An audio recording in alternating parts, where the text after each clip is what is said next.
Assalamualaikum warahmatullahi wabarakatuh. Perkenalkan, nama saya Matira Salsabila Daud dari Universitas Negeri Gorontalo, Fakultas Ilmu Sosial, jurusan Pendidikan Sejarah, dari kelas C. Saya akan mereview jurnal yang berjudul Lahirnya Pancasila sebagai Pemersatu Bangsa Indonesia, yang diciptakan oleh Tiga Bagus Brata dan Tiga Bagus Muhammad Warta. Sebelum saya mulai ke topik pembahasan, saya akan profil Universitas Negeri Gorontalo.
Universitas Negeri Gorontalo mencermati semakin cepatnya perubahan dunia yang diiringi dengan ketatnya kompetisi, terus melakukan inovasi dan kreativitas pendidikan.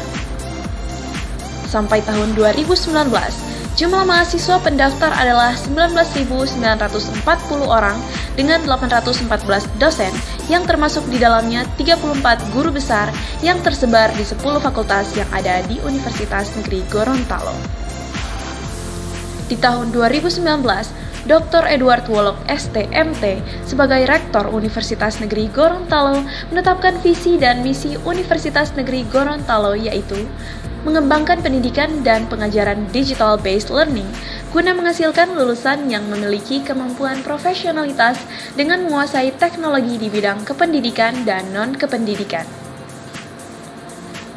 Meningkatkan kompetensi dan penelitian dan mengembangkan kompetensi peneliti untuk menghasilkan ilmu pengetahuan dan teknologi terbarukan yang memiliki manfaat untuk meningkatkan kesejahteraan masyarakat, pembangunan daerah dan nasional secara berkelanjutan. Mengembangkan kegiatan pengabdian kepada masyarakat yang inovatif, melakukan penyebarluasan serta penerapan hasil-hasil penelitian untuk menunjang pembangunan daerah dan nasional dalam rangka mengurangi angka kemiskinan dan ketimpangan. Mengembangkan kemitraan dan jejaring kerjasama yang luas untuk memajukan pendidikan, penelitian, dan pengabdian kepada masyarakat. Memperkuat nilai-nilai budaya, penerapan sains dan teknologi, serta inovasi berbasis potensi regional. Menyelenggarakan tata kelola dan layanan yang profesional, transparan, dan akuntabilitas yang tinggi menuju good university government. Universitas Negeri Gorontalo harus menjadi kampus yang inovatif, kreatif, dan terkemuka di Indonesia, bahkan di Asia Tenggara. Buatlah pergerakan atau kita akan tertinggal.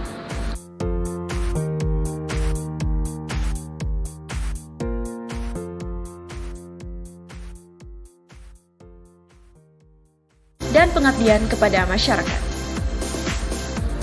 Memperkuat nilai-nilai budaya, penerapan sains dan teknologi, serta inovasi berbasis potensi regional. Menyelenggarakan tata kelola dan layanan yang profesional, transparan, dan akuntabilitas yang tinggi menuju good university government. Universitas Negeri Gorontalo harus menjadi kampus yang inovatif, kreatif, dan terkemuka di Indonesia, bahkan di Asia Tenggara. Buatlah pergerakan atau kita akan tertinggal.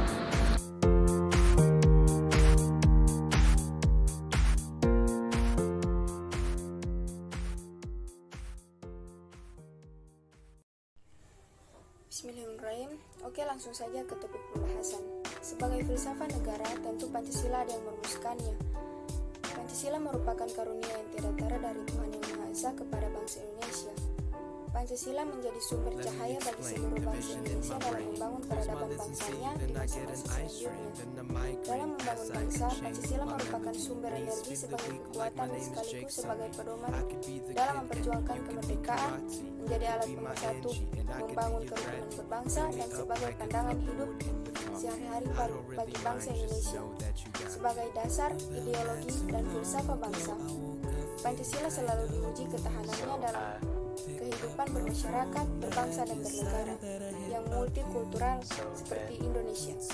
Sejak disahkannya sebagai asas dan landasan negara, mulai dari zaman awal kemerdekaan, zaman Orla, zaman Orba, dan bahkan sampai dewasa ini, Pancasila selalu menarik untuk dibicarakan. Ini berarti bahwa semakin penting sebuah peristiwa, maka semakin tinggi nilai simboliknya, sehingga semakin terbuka dan semakin menarik untuk diperdebatkan dalam kehidupan berbangsa dan bernegara.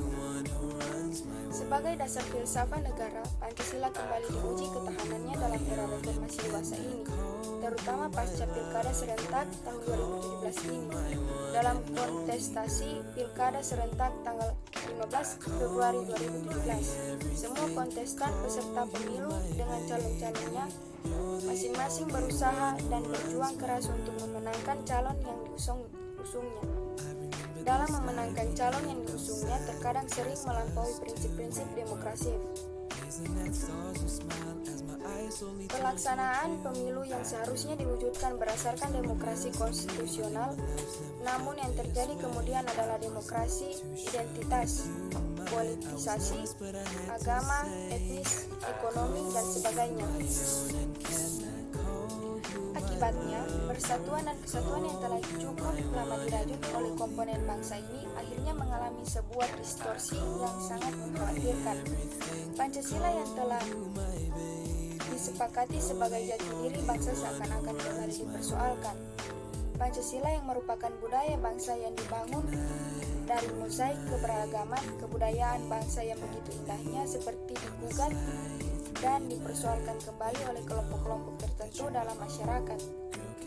Berkahnya sinar matahari di bulan Juni 1945, 72 tahun yang lalu, disambut dengan lahirnya sebuah konsepsi kenegaraan yang sangat bersejarah bagi bangsa Indonesia, yaitu lahirnya Pancasila sebagai pemersatu bangsa seakan-akan kehilangan daya berkatnya.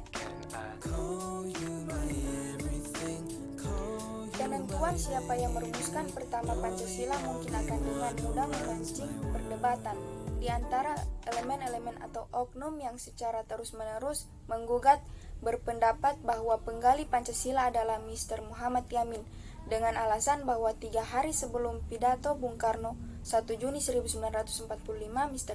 Muhammad Yamin pada 29 Mei 1945 telah menyampaikan suatu pidato yang memuat kelima sila tersebut. Ada juga yang berpendapat bahwa yang lahir pada 1 Juni 1945 adalah nama Pancasila. Alasannya bahwa kelima sila itu sesungguhnya sudah ada sejak zaman nenek moyang bangsa ini ada, sehingga tidak mungkin lagi dikenali hari lahirnya. Sementara itu, ada juga yang berpendapat bahwa Mr. Muhammad Yamin dan Mr. Supomo adalah penggali Pancasila.